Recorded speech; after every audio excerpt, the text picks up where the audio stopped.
Most of my Latino and black people who are struggling to get food, clothes, and shelter in the hood are so concerned with that philosophizing about freedom and socialist democracy is usually, unfortunately, beyond their rationale.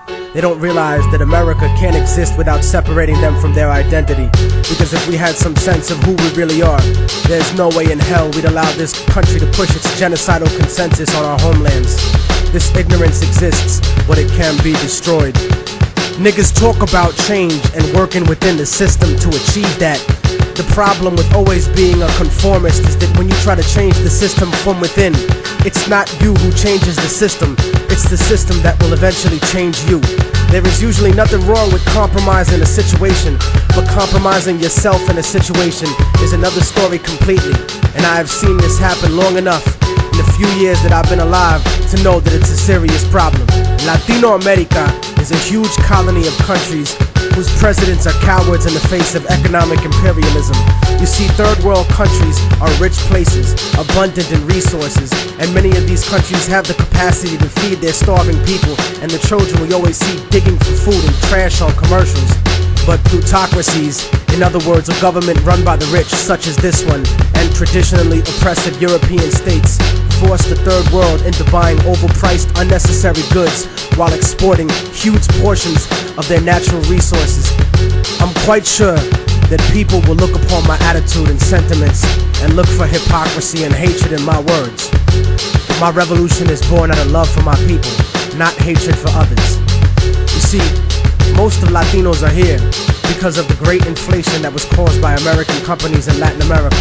Aside from that, many are seeking a life away from the puppet democracies that were funded by the United States.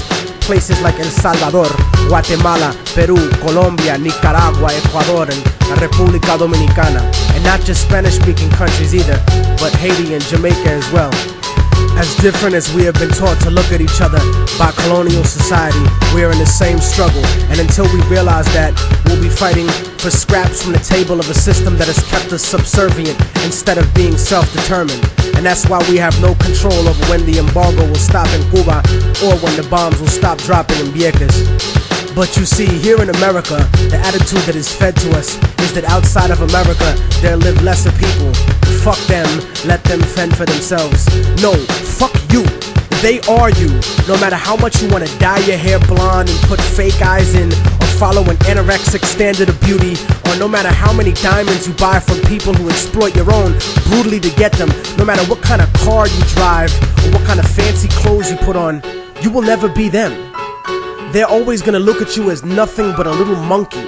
I'd rather be proud of what I am rather than desperately try to be something I'm really not, just to fit in. And whether we want to accept it or not, that's what this culture or lack of culture is feeding us.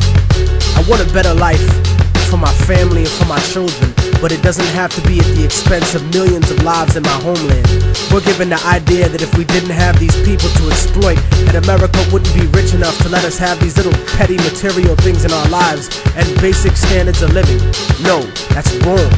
It's the business giants and the government officials who make all the real money. We have whatever they kick down to us. My enemy is not the average white man. It's not the kid down the block or the kids I see on the street. My enemy is the white man I don't see. The people in the White House, the corporate monopoly owners, fake liberal politicians, those are my enemies.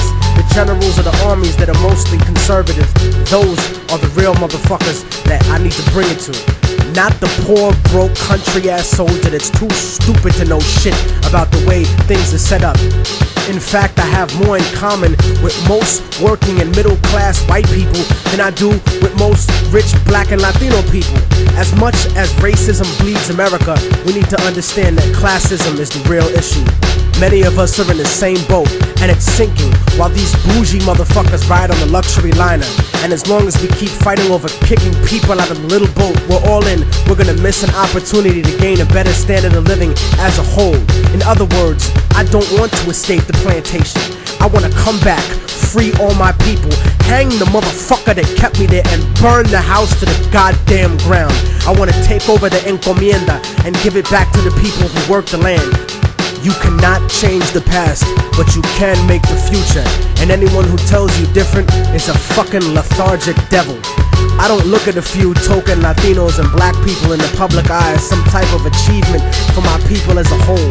Most of those successful individuals are just sellouts and house negroes. But I don't consider brothers a sellout if they move out of the ghetto.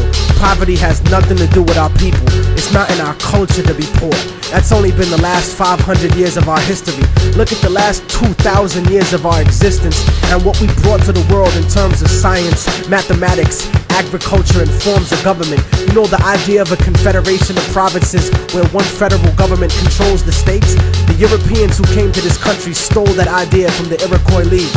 The idea of impeaching a ruler comes from an Aztec tradition. That's why Montezuma was stoned to death by his own people, because he represented the agenda of white Spaniards once he was captured, not the Aztec people who would become Mexicans.